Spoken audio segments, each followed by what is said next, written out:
Hello students, welcome to Vidya institute. Case study का question करेंगे class 12 based on probability. और ये क्वेश्चन है बेस थ्योरम के ऊपर। बेस प्रोबेबिलिटी में केस स्टडी के ज्यादातर क्वेश्चन बेस थ्योरम के ऊपर होते हैं जो सीबीएसई एग्जाम में इस बार आ सकते हैं। तो आज का क्वेश्चन पढ़ेंगे सभी ध्यान से। Of the students in A school it is known that 30% have 100% attendance. पूरे स्कूल में जितने स्टूडेंट हैं उसमें से 30% का जो अटेंडेंस है वो 100% है। 70% स्टूडेंट ऐसे हैं जो रेगुलर नहीं आते, मतलब जिनकी अटेंडेंस 100% से कम है। Previous year result report that 70% of all students who have 100% attendance A grade. जितने स्टूडेंट हैं जो रेगुलर स्टूडेंट है 100% वाले, उनमें से 70% को ए ग्रेड मिलता है। और जो इरेगुलर है उसमें से इरेगुलर में से 10% को ए ग्रेड मिलता है। At the end of year one student is chosen at random from the school and he was found to have an grade ए।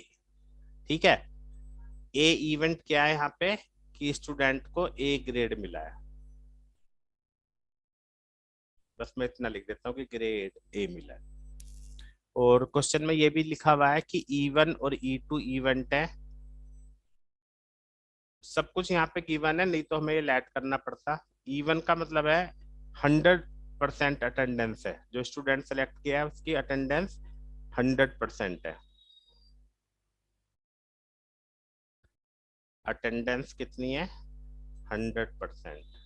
और E2 है अटेंडेंस जो हमारे इरेगुलर स्टूडेंट है ना, इरेगुलर। तो सबसे पहले मैं यहाँ पे सारी इवेंट्स लिख देता हूँ, फिर क्वेश्चन पढ़ेंगे। सबकी प्रोबेबिलिटी लिख देते हैं। 100% जिनकी अटेंडेंस है ऐसे 30% स्टूडेंट है पूरे स्कूल में, और जो इरेगुलर है ऐसे हैं 70%। ए बाई E1 कितना होगा?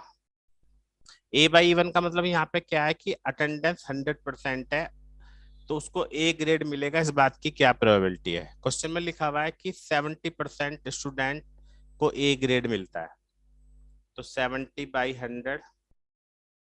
और A/E2 का मतलब जो रेगुलर नहीं है उनको ए ग्रेड मिलेगा, इस बात के चांस है 10%। तो ये मैंने सब कुछ यहाँ पे लिख दिया है। अब क्वेश्चन के दो पार्ट हैं। फर्स्ट पार्ट में क्या पूछा है? PA/E1 और PA/E2। तो ये मैं ऊपर निकाल चुका हूँ, 70/100 और 10/100। सेकंड पार्ट में उसने पूछा है कि इस बात की प्रोबेबिलिटी बताओ कि जो स्टूडेंट सेलेक्ट किया उसका 100% अटेंडेंस है, यानी E1 फाइंड करना है। और ये गिवन है कि उसको ए ग्रेड मिला है, यह हमें यहाँ पे क्वेश्चन में गिवन है। तो इसके अंदर हमारी बेस थ्योरम लगेगी।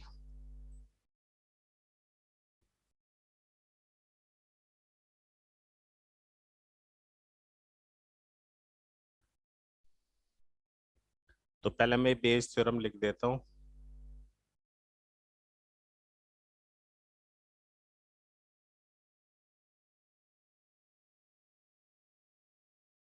अब इनकी वैल्यूज पुट करनी है। तो ऊपर आ जाएगा 30/100 इंटू 70/100। बेस थ्योरम में हमेशा कैलकुलेशन आसान होती है। आपको डेनोमिनेटर को यहाँ पे सिंप्लीफाई नहीं करना चाहिए, क्योंकि बाद में ये हमारा पूरा कैंसिल हो जाता है।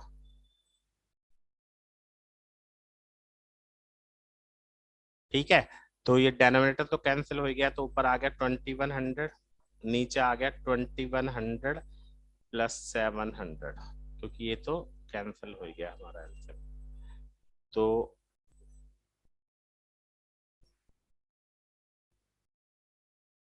3/4 हमारा यहाँ पे आंसर हो गया। तो केस स्टडी का आसान सा क्वेश्चन था, बट एग्जाम के लिए बहुत इंपॉर्टेंट है, क्योंकि सीबीएसई एग्जाम में इस तरह के क्वेश्चन आने वाले हैं। उम्मीद है सभी को समझ में आ गया होगा। स्क्रीन पे आपको प्लेलिस्ट नजर आ रही होगी केस स्टडी की और प्रोबेबिलिटी की, जहाँ पे आप इसको और भी इंपॉर्टेंट क्वेश्चन देख सकते हैं। Thank you very much.